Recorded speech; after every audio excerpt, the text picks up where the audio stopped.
A paz do Senhor novamente, conforme havíamos falado, e voltamos com a nossa lição bíblica que vai falar sobre a lição de número 6, os inimigos do cristão.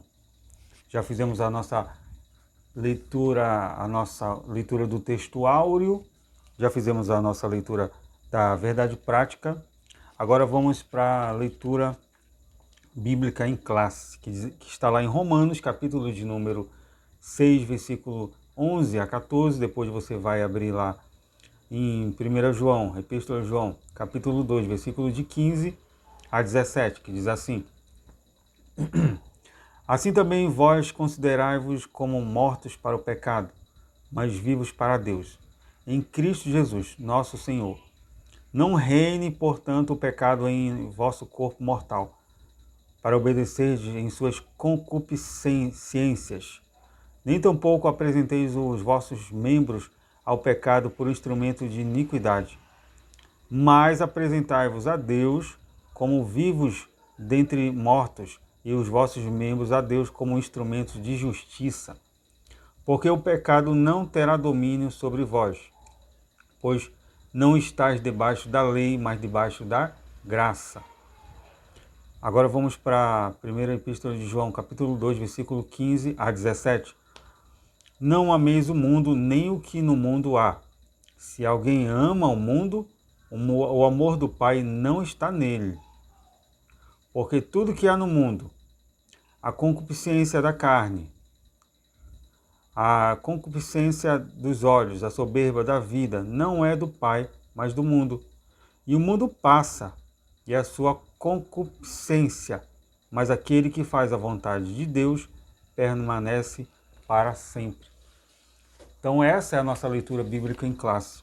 Se você for reparar muito bem o que o nosso comentador colocou aqui como leitura bíblica em classe, encontramos nas cartas paulinas, a carta de Romanos capítulo 6, que é a carta mais doutrinária que você vai encontrar na Bíblia, onde o apóstolo Paulo ele doutrina os irmãos ali naquela época, e também serve como doutrina para nós até hoje, nós como cristãos. Que ele fala, assim também vós considerai-vos como mortos para o pecado, mas vivos para Deus em Cristo Jesus, nosso Senhor. Tudo começa, irmãos, a gente está estudando a Escola Bíblica Dominical. Então, nada mais tão importante como a gente abrir a palavra de Deus, porque se estamos estudando lições bíblicas, estamos estudando lições da Bíblia, onde a joia mais importante, aqui é subsídio, aqui são subsídios, aqui é um roteiro que a gente faz para estudar tudo que está aqui na palavra de Deus. Então, o mais importante é a palavra de Deus, mas a gente usa a lição bíblica, então a gente tem que manusear a palavra de Deus. Abre lá em Romanos capítulo 6, você vai encontrar assim. É bom a gente ler, sempre eu falo isso, a gente lê o contexto e contexto para saber do que estamos tratando. Ele começa no versículo 11, mas se você for pegar a partir do capítulo 6, versículo 1 em diante, você vai entender do que ele está falando. A nosso epígrafe, que é a parte do texto, começa assim: a graça não nos deixa permanecer no pecado, antes nos livra do poder do pecado. Então a graça de Deus, que é o favor imerecido, ela não nos deixa permanecer no pecado. Se estamos debaixo da graça, o que é a graça? É o favor imerecido de Deus, é Jesus morrendo por nós na cruz do Calvário. É algo que a gente nem merecia ter, que é a graça de Deus, que é esse favor. A gente não merecia nada. O que a gente merecia era morrer numa cruz do Calvário, e nós não fomos para lá. Quem foi na cruz do Calvário por nós? Por mim e por você. Foi Cristo. Foi Ele que se entregou por nós. Foi Ele que se sacrificou. Ele mesmo quis ser o Cordeiro de Deus. Tirar o pecado do mundo, salvar as pessoas, tirar a iniquidade, tirar a separação que havia sido feita ali. No momento que o primeiro casal peca lá no Éden e futuramente começam a se afastar mais e mais de Deus, como hoje em dia ainda acontece, muitos estão se afastando de Deus e não querem se reconciliar. Mas nós que vivemos em Cristo, nós não. Nós temos a graça e a graça não nos deixa permanecer no pecado. Ou seja, nós somos pecadores, mas não permanecemos no pecado. Se uma vez fomos adúlteros e aceitamos a Cristo como Salvador, já não adulteramos mais.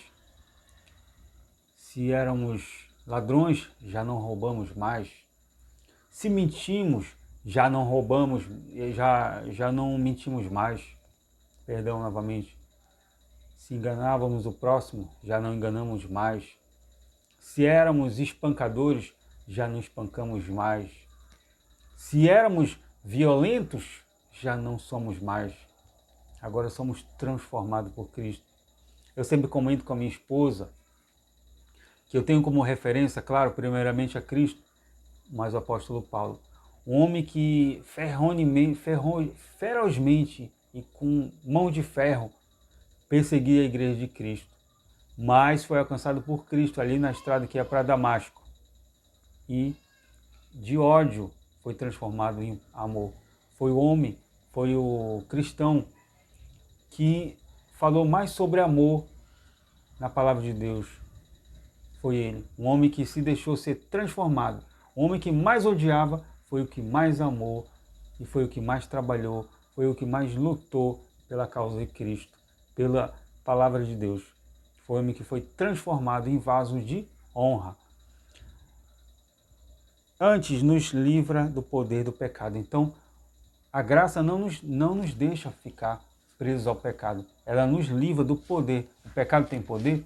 Tem. O pecado tem muito poder na vida daqueles que querem continuar pecando, que querem continuar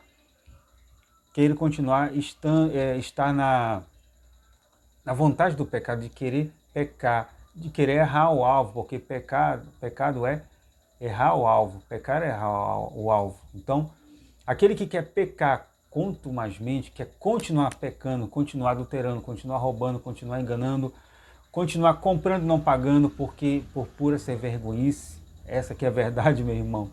Eu não posso passar a mão na cabeça. Não adianta você estar dentro da igreja, eu falo igreja, templo, parede, e você continuar sendo a mesma pessoa. Você tem que ser transformado. A gente, eu e você, temos que ser transformados pelo poder do Espírito Santo. Temos que ser transformados dia após dia pelo poder dele. Deixa eu tomar uma aguinha rapidinho aqui, molhar a garganta.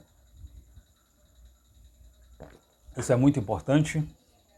E veja bem, como eu falei, a gente tem que saber o que está lendo. Aí no versículo 10, só para concluir, ele fala assim: pois quanto a ter morrido de uma vez, morreu para o pecado, mas quanto a viver, vive para Deus. Assim também vós considerai-vos como mortos para o pecado, mas vivos para Deus em Cristo Jesus nosso Senhor. Não reine, portanto, o pecado em vosso corpo mortal, mas lhe obedeceis em suas concupiscências. Para lhe obedecer em suas concupiscências. Então, o pecado ele não pode reinar em nosso corpo mortal. Vamos pecar? Vamos errar? Vamos. Mas todo o tempo, em todo momento, a toda hora, a todo instante, a gente tem que estar pedindo perdão para Ele. Senhor, me perdoa. Pequei. Errei o alvo. Pequei, Senhor. Cometi pecado. Estou aqui disposto a te pedir perdão humildemente e ser perdoado por ti. É isso que eu quero, Senhor. Faça isso por mim. Eu quero ser perdoado por ti, Senhor. Eu estou aqui me entregando de corpo, alma e espírito. Me perdoa, Senhor. Me lava no teu sangue poderoso. Me limpa, me liberta, me transforma. É isso que o cristão tem que saber. Não deixar que o pecado venha reinar em nosso corpo mortal. Não reine, portanto, o pecado em vosso corpo mortal, para lhe obedecer em suas concupiscências. A gente não vai fazer mais um comentário mais longo da nossa leitura bíblica em classe, até porque a lição vai nos dar mais um norte. A lição vai falar um pouco mais na frente sobre tudo isso. Mas se a gente tivesse um tempo maior, um tempo mais hábil, a gente ia comentar muitas e muitas coisas a partir desse texto da nossa leitura bíblica em classe. Vamos novamente fazer mais uma pausa para que nós possamos ali tomar mais uma água, fazer outras coisas mais e logo logo nós retornaremos aqui para dar sequência à nossa pré-aula. Que Deus abençoe novamente vocês. Continue inscrevendo no nosso canal se você ainda não é inscrito. Compartilhe, divulgue nosso canal, ative o sininho de notificações e receba sempre que tiver vídeo novo no nosso canal, conteúdos exclusivos.